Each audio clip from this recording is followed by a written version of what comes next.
It was well made. I had a very good time with it, and I think that they did something to further go on about the plot and everything. They did something that I think a lot of people had in the back of their mind after seeing the first movie. They wanted this storyline continued. Jurassic Park 1 actually sets up several sequels. Like, you could go in the direction of that whole famous thing where John Hammond is saying creation is an act of sheer will. Next time it'll be flawless, that, which is eventually what led to Jurassic World. And that's only one of several. And the one that they go with Jurassic Park the game is the shaving cream can. I was quite shocked that they because sometimes there'll be a little nugget of something left and the movie will be like, oh, we'll go in a different direction, which is ultimately what they did with The Lost World. Was you could tell Spielberg, and I think he actually said this somewhere, he's like, yeah, he left that shot that kind of goes down on the shaving cream can. It's kind of like open the door, a little nudge in the door for Jurassic Park 2, which is what this game was.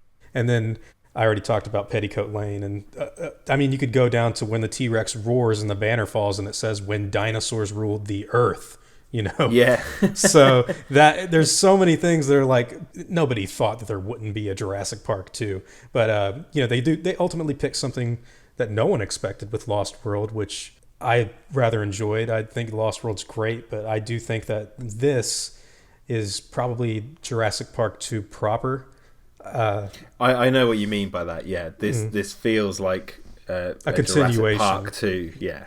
But the Lost World, that's why it's called the Lost World. It's different. It's totally different. A different kettle of fish. And I think, that shift has put a lot of people off the Lost World, in the general audiences, for the most part. It did really well when it came out.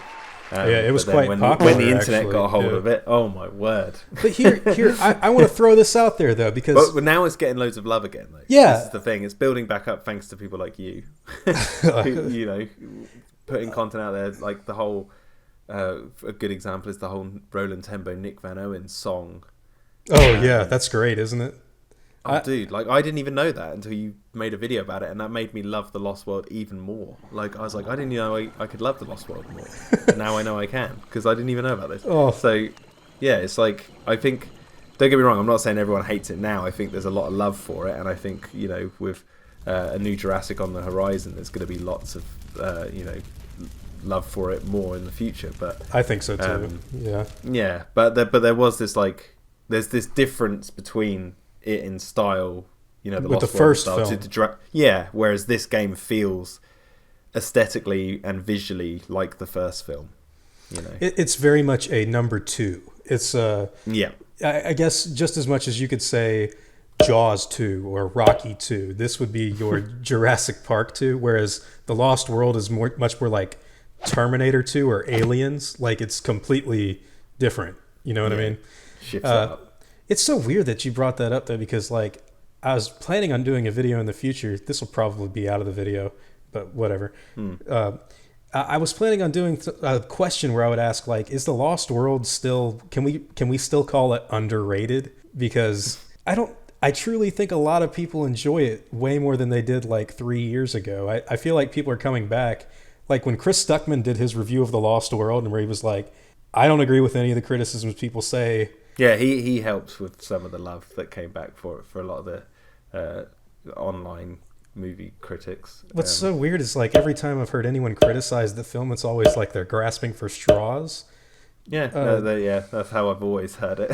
For years I've been I don't care. Lost World is awesome. It's legitimately, if you look at it from a filmmaking standpoint, it's pretty fucking great. It's super ambitious. Name one other film where 2 life-size T-Rex animatronics rip a real car to pieces and rip a man out of a car, and pull him out of the car and swing him around. And that's one tiny sequence in this bigger film. The film for the mid-90s with CGI just being a relatively new thing, it was so technically ambitious. Not to mention dangerous for the guy.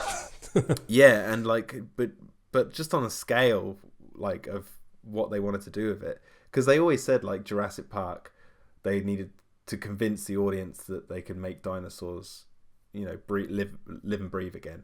And then The Lost World was, well, what do you do with them? once because the audience have seen them living and breathing in the first. Yeah, film. now So now they don't need to be convinced again. So and then they did that with The Lost World, and then I think with Jurassic Park 3, they wanted to. It wasn't so much like what do you do with them physically. It was more like what do we do with them mentally. So that's why they looked at like the raptor's intelligence a lot more, and like focused in on that. That's my assumption anyway. I can see that. Yeah, that makes a lot of sense actually, because you could tell by the third film they were really toning things down in terms of ambition. Like if you look at the way Spielberg shot Jaws, like there's that part where they drive onto the little whatever that is, where they're out floating to the other dock, and they drive onto it, and Chief Brody's having that conversation with the mayor, and it's all one shot. And it's, the camera's on the thing and it's moving all the way over here, and then they move when they get off. The Lost World has a lot more shots like that. Like truly, you're demanding a lot from your actors and of a technical aspect of your camera people and setup.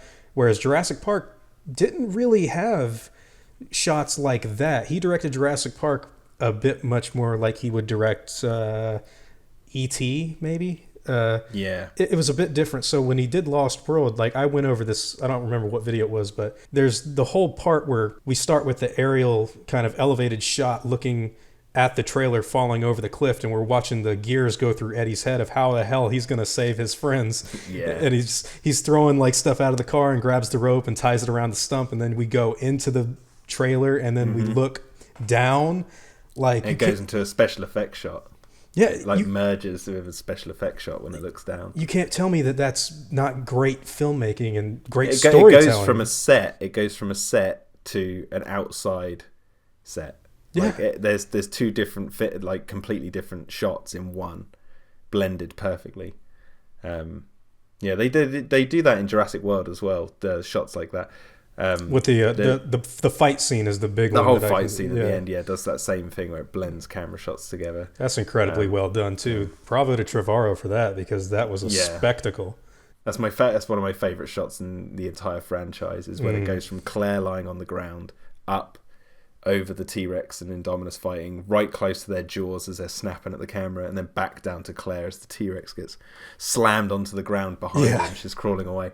Like it's so good. It reminds me exactly of that Eddie shot that you just brought up. Well, see, they do that. They do it again in Jurassic World, actually, through a different way, where they're running through the shops, and like I think Owen holds Gray back, where Blue like flies in, and and you see like the little Easter egg of the bull T-Rex toy, like inside the shop, and that I think that leads all the way to where they shove the Indominus into the building, and then the T-Rex slams it. They don't cut away at all, actually. Yeah, it goes right to the Indominus getting dragged into the water. That's great. And the camera looms over the water. That's where it ends. Excellent filmmaking.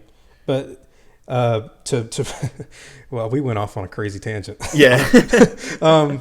Now, before I go, I want to thank my game wardens, as well as all of my InGen executives. I'd also like to thank all of my park workers and InGen hunters as well. It really means the world to me to have all of your support, guys, and I seriously can't thank you enough. Now, I'd like to thank you all for watching this video, and hope that you all enjoyed today's content. If you feel like I deserve it, I'd appreciate the like, and hope that you'll consider subscribing if you're interested in hearing from me again. I'll see you all in the next video, guys. And as always, take it easy.